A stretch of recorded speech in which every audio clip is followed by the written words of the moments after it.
दोस्तों कैसे हैं आप सभी। आशा करती हूँ आप सभी बहुत अच्छे हैं और अपना ख्याल रख रहे हैं। राधा रानी अपनी कृपा आप सब पर बनाए रखे। दोस्तों आज हम बात करने वाले हैं सोमवार की। 24 तारीख को यानी कि 24 अगस्त के दिन सोमवार पड़ रहा है, यानी कि द्वितीया तिथि है और साथ ही आपकी सोमवार की तिथि, सोमवार का दिन पड़ रहा है। कुछ विशेष उपाय बताने वाली हूँ जो कि गुरुजी पंडित प्रदीप मिश्रा जी ने अपनी वीडियो में बताया है। जो उपाय बताने वाली हूँ वो चने की दाल और एक दीपक का उपाय है जो कि बहुत बहुत कारगर है। इसको करने से आपको समस्त लाभ होते हैं, कर्ज से मुक्ति, जीवन में लाभ और बहुत सारी चीज़ें इस उपाय को करने से प्राप्त होती हैं।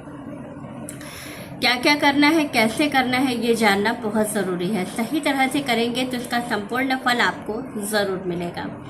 तो चलिए जान लेते हैं क्या करना है, कैसे और किन किन बातों का विशेष रूप से ध्यान रखना है इस नियम को करते हुए, इन उपायों को करते हुए। जो उपाय बताने वाली हूँ ये गुरुजी पंडित प्रदीप मिश्रा जी ने अपनी वीडियो में बताया है। साथ ही जो उपाय बताने वाली हूँ ये शिव महापुराण में भी वर्णित है, तो इसमें कोई भी संशय नहीं है कि ये उपाय कारगर है या नहीं है, क्योंकि शिव महापुराण में अगर वर्णित है तो कारगर है ही। चलिए जान लेते हैं क्या करना है, कैसे और किन किन बातों का ध्यान रखना है। सबसे पहली चीज़ है कि सोमवार का दिन शिव जी को समर्पित है और इस दिन शिव जी के अभिषेक का विशेष नियम होता है। जो लोग भी इस दिन शिव जी का अभिषेक करते हैं उनको संपूर्ण लाभ प्राप्त होता है। जो लोग इस दिन शिव जी का गाय के कच्चे दूध से अभिषेक करते हैं वे जीवन में समस्त सुखों को प्राप्त करते हैं। साथ ही सोमवार का दिन शिव जी का दिन है। इस दिन भस्म से आरती करने पर भी बहुत सारे लाभ होते हैं। जीवन का कोई अगर बहुत बड़ा कष्ट है जो समाप्त नहीं हो रहा है तो आपको भस्म से आरती ज़रूर करनी चाहिए। सोमवार के दिन जो लोग भस्म की आरती करते हैं वो बहुत सारे सुखों को प्राप्त करते हैं। साथ ही जीवन में जो भी समस्या है वो समाप्त होती है। इसके साथ ही आपको सोमवार के दिन कुछ विशेष उपाय को ज़रूर करना चाहिए। इस दिन सफ़ेद मीठे का भोग लगाया जाता है, जैसे कि दूध का या दूध से बनी हुई मिठाई का भोग लगाने का बहुत विशेष नियम है।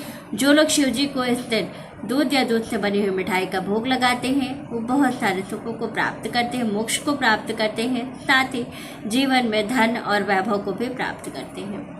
जीवन में तरक्की करने के लिए, जीवन में ऊंचाई प्राप्त करने के लिए दही का भोग लगाना बहुत शुभ होता है। तो शिव जी को जो लोग दही का भोग सोमवार के दिन लगाते हैं वो जीवन में बहुत लाभ प्राप्त करते हैं। साथ ही आपको कुछ बातों का और ध्यान रखना है कि सोमवार के दिन अगर आप शिव जी को सफ़ेद माला समर्पित करते हैं तो बहुत लाभ होता है। क्यों लाभ होता है? क्योंकि सोमवार के दिन जो लोग सफ़ेद चीज़ें शिव जी को चढ़ाते हैं, सफ़ेद वस्तु का भोग लगाते हैं, उनको जीवन के सभी सुखों की प्राप्ति हो जाती है, मनोकामना सिद्धि होती है। साथ ही अगर जीवन में किसी चीज़ की कोई कमी है तो वो भी पूरी हो जाती है। इसलिए कहा जाता है कि सोमवार के दिन शिव जी का विशेष रूप से अभिषेक और पूजन करना चाहिए। इसीलिए कहा जाता है कि अलग अलग चीज़ों से अभिषेक करने से अच्छा है कि आप जो 5 चीज़ें गिनाई गई हैं पंचामृत की, उन 5 चीज़ों से अगर आप शिव जी का अभिषेक करते हैं तो आपको बहुत लाभ होता है। इसलिए लाभ होता है कि अगर आप पंचामृत से अभिषेक कर रहे हैं तो आपको जीवन में कभी किसी चीज़ की कोई कमी नहीं होगी, क्योंकि 5 चीज़ें जो पंचामृत में डाली जाती हैं, दूध, दही, घी, शहद और चीनी, वो सारी चीज़ें सुख, वैभव, धन, मान, प्रतिष्ठा सभी के लिए होती हैं। इसीलिए कहा जाता है कि सोमवार के दिन शिव जी का पंचामृत से अभिषेक ज़रूर करना चाहिए। अब जो विशेष उपाय है चने की दाल का, चने की दाल का उपाय इसलिए मैं बता रही हूँ आपको कि जब जीवन में कभी ऐसी परिस्थिति आती है कि कोई रास्ता समझ नहीं आता है, कोई परिस्थिति समझ नहीं आती कि अब हम क्या करें, कहाँ जाएं, किधर जाएं, किससे बात करें, किससे अपनी समस्या कहें, तो उस स्थिति में आपको चने की दाल लेनी चाहिए। ये थोड़ी सी, 1.25 पाव या मुट्ठी से आप ले सकते हैं, ले करके, या आपको जब सोमवार के दिन ये उपाय करते हैं तो 7 दाने, मात्र 7 दाने चावल चने की दाल आपको लेना है। और क्या करना है, 7 दाने चावल को खूब, उसको चने की दाल को खूब धुल लेना है ताकि उस पर धूल, डस्ट, गंदगी जो भी है वो साफ़ हो जाए। और वैसे ही गीला दाल आपको शिव जी पे चढ़ा देना है। जब आप शिव जी पे चने की दाल गीला करके चढ़ाते हैं तो बहुत जल्दी कामना पूरी होती है। जो भी समस्या होती है, जो भी परेशानी होती है, उसका रास्ता तुरंत हमें मिलने लगता है। जब कामना पूर्ति करनी हो तो शिव जी के मंदिर में दीपक हमेशा जो है गोल बाती का जलाना चाहिए। जो फूल बाती या गोल बाती जिसे कहा जाता है उसका दीपक जलाना चाहिए। क्यों? क्योंकि लंबी बाती का कामना पूर्ति के लिए दीपक नहीं जलाया जाता है। लंबी बाती का दीपक हम प्रतिदिन जलाते हैं।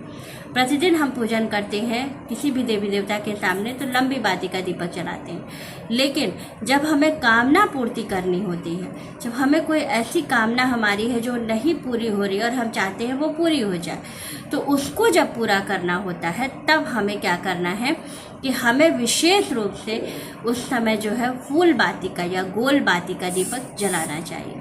जब हम कामना पूर्ति के लिए गोल बाती का दीपक जलाते हैं तो बहुत जल्दी कामना की पूर्ति होती है। और बाती आपको इतनी बड़ी, मतलब इतना घी उसके अंदर भरना है, देशी घी, कि दीपक आपका कुछ देर जले या कम से कम 4-6 घंटे तो जले ही। इसलिए दीपक थोड़ा बड़ा बनाइएगा और बाती जो उसमें लगाइएगा वो थोड़ी ऊपर ज़्यादा उठी हुई और उसके अंदर पूरा घी भर करके, ताकि कम से कम 4 से 6 घंटे तक आपका दीपक जलता रहे। ऐसा करने से बहुत बहुत लाभ होता है। सोमवार के दिन जो लोग ये सारे उपाय करते हैं वो जीवन में हमेशा तरक्की करते हैं, हमेशा आगे बढ़ते हैं और जो भी समस्या उनकी होती है वो धीमे धीमे धीमे धीमे करके समाप्त होने लगती है। तो बहुत ही कारगर उपाय हैं, इनको ज़रूर करिएगा, बहुत लाभ होता है। तो वीडियो अच्छी लगे, जानकारी अच्छी लगे तो वीडियो को लाइक, शेयर और सब्सक्राइब ज़रूर कीजिएगा। राधे राधे।